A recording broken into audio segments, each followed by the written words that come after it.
Hello again. I'm just coming back in to note that there was some issues around an adoption taking place.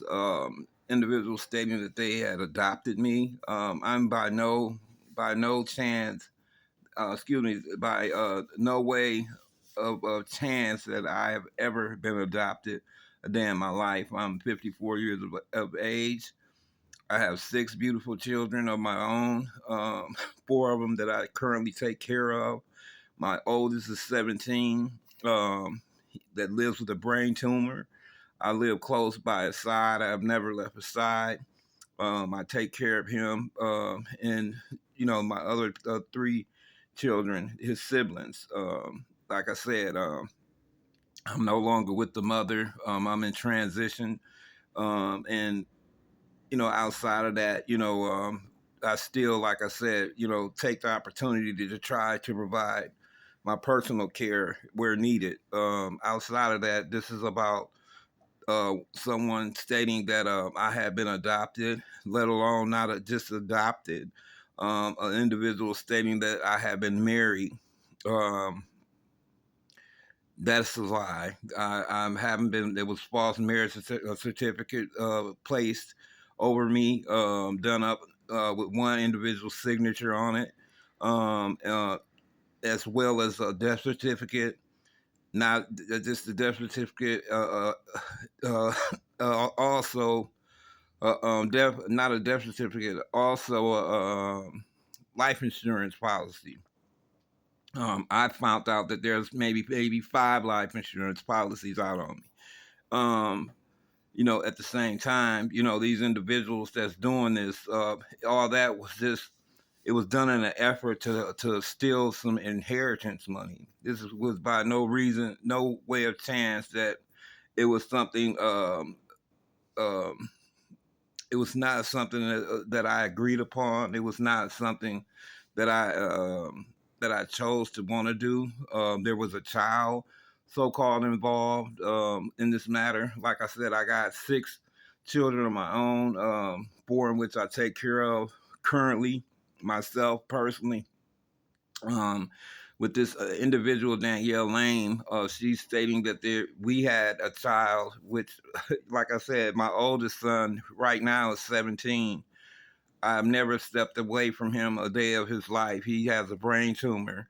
I've never lived outside of my home to be involved with anyone. I'm celibate. I've been celibate now for over 15 years. Um, I don't know where all these stories are coming from. Like I said, the opportunity came with the ideal that the individual saw me online. This occurred in 2020. I was online. I was playing Publishers Clearinghouse, and I became a winning contestant.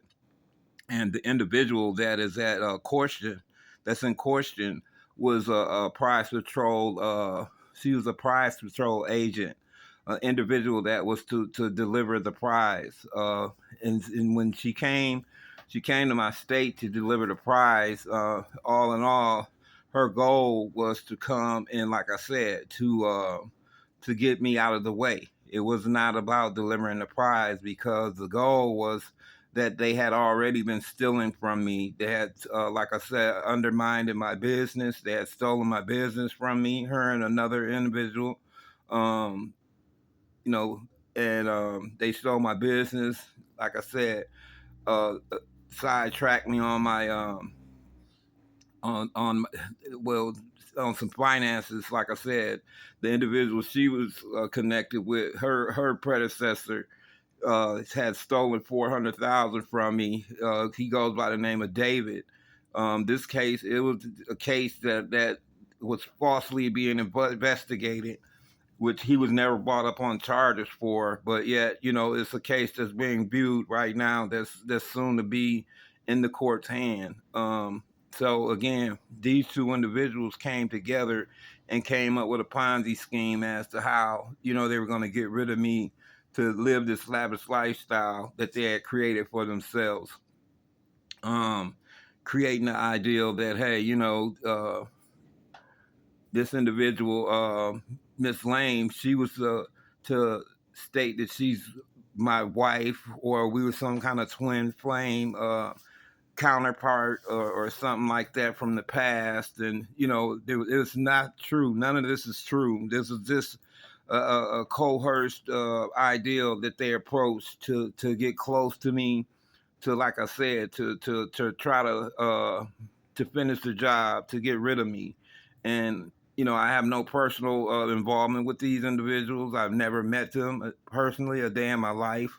And I'm still being pressed by these same individuals, um, to try to get under me, under my skin or something. They can't do that, because I'm a man of God. I live on a more higher level than that, than small talk and propaganda.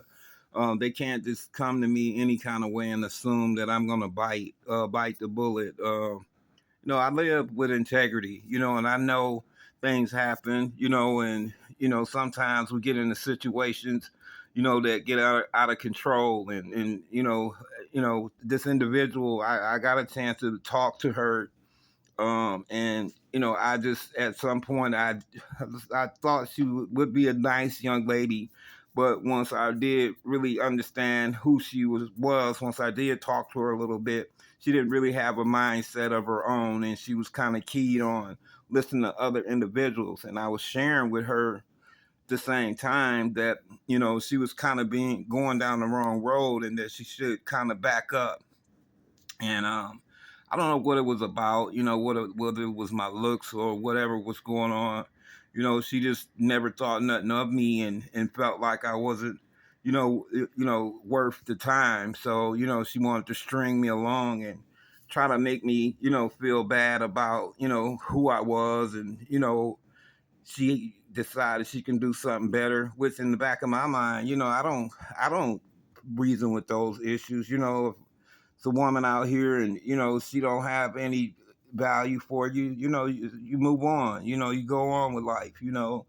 That's life. You don't sit back and ponder about things like that. But at the same time, like I said, me practicing my religious practices helped me see a lot of things that were taking place, and like the same things that were taking place was things I was able to share with her long before they occurred with her. And as they occurred, some of the stuff kind of scared her, maybe because it started playing out in reality. Her reality started playing out before her.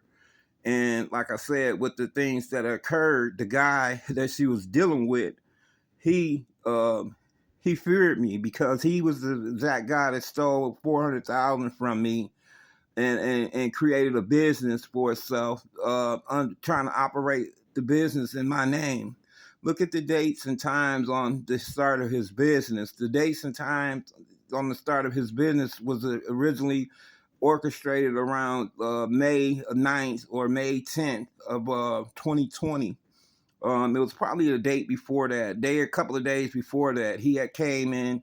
We had tried to get me set up, on online, and he sidetracked me by having me move my account from one email to another email account. And at which time he had defrauded me out of 400,000, like I stated. And then on the other hand, he, like I said, set my business up, but he was the overseer of my account. He was the one that set it up. He oversaw the account. He, in turn, he stole my accounts, had my accounts rerouted to a private bank of his use, where he can use and gain access to. At which time he had been doing for that for over a period of time, because me, I'm like I said, I was a man that's trying to scale my business and grow it. So I'm not an individual that's into spending money or into fancy things or anything like that.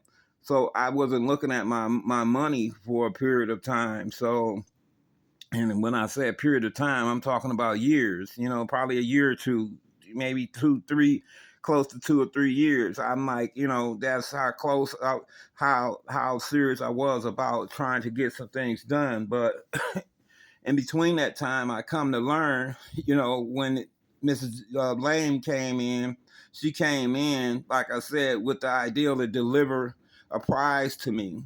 She came to my city to deliver the prize. The prize On the other hand, she needed some money because she was saying that I had to pay the state taxes on the money. So before she even came, I had sent her some money. I sent her the money that she was requesting, but she got here and said that she needed another $3,000, which was kind of like iffy, kind of fishy to me, because Prime America, they stand on, they don't do that. She's made videos talking about this, that they don't charge to deliver prizes. So when she came, it was clear to me that it was something else taking place, and it dawned on me that she could have possibly been using drugs or something, as to why she needed this money. You know what I'm saying? Because at the same time, her needing this money, when I couldn't offer it to her, she had stayed in my city for another week or so, just trying to pull me out the house, trying to get me to come up with this money, trying to come up with ways to how she was going to get it done. She even sent me over the paperwork showing me, hey, this is serious. This is, you did this. But not knowing, when she sent the paperwork over to me, she had already written her name in my paperwork. Like, we was this couple, like, and I asked her, like, what was you planning on doing? What was going on? Why would you put your name on my paperwork like that? Were we gonna be together? This, that, and the other. So she started really just homing in on, this is the goal. This is how things are gonna work out. But all in reality, that wasn't my end. That wasn't my desire. I didn't even desire her like that. But she pushed herself to do that. In hindsight, when she did that, it kind of opened my eyes to what was going on. So I kind of really took a step back, and she kind of kept trying to push and push. She was even trying to send someone over to pick me up. Some people I don't even know. Like I said, I don't move like that. So I don't know where her mind was at. Thinking I'm just some kind of guy that just be out here and not thinking about how to move and what to do in life. But anyway, with that being said, my target goal was to contact, come here on and do this video, so I can let the world know that, like I said, one, there is no marriage. I never had a marriage with this woman. I had no children with this woman. Let's get that clear. No marriage, no children. That is out of the picture. I have 4 children. I got 6 total. 2 is which is out of the home. 4 is in the home. Second, there was an issue with a death certificate. They lied and falsified, saying that I was deceased.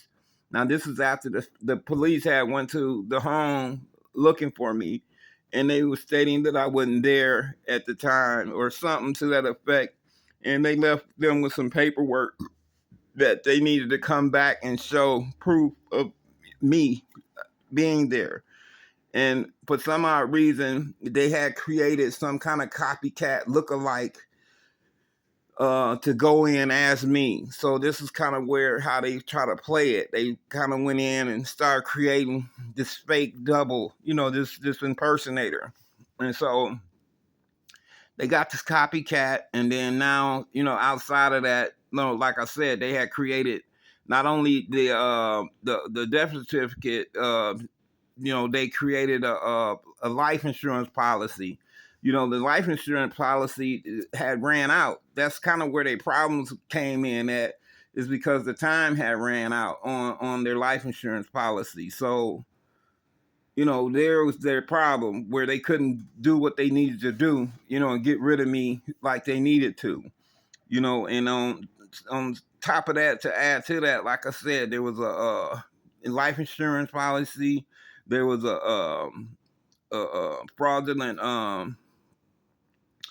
a marriage certificate, and then there's a fraudulent death certificate. All these things, like I said, was created, as a smoke screen, just so these people can get into the courts, to get access to gain money. Now, I understand there is something going on where they're drawing off of Social Security. There's a lot of things going on, with using my name, using my identity, driving around in cars and things that belong to me, It's a lot going on. And like I said, I'm not going to worry about all that because I know sooner or later all this is going to come to a head and we're going to get to the bottom of all this here. But I did want to just make sure that I got out the most important thing was the fact that it was a false marriage, about a false marriage and a false child. We never had a child, birthed a child into this world.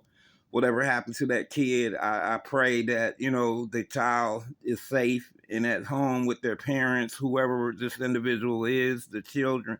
I don't know. But in terms of the birth certificate, I mean, yeah, there's a false, uh, there's a false, like I said, marriage certificate. There's a false death certificate and a false insurance policy placed out on me. It was insurance. It was not false. It was insurance policy placed out on me.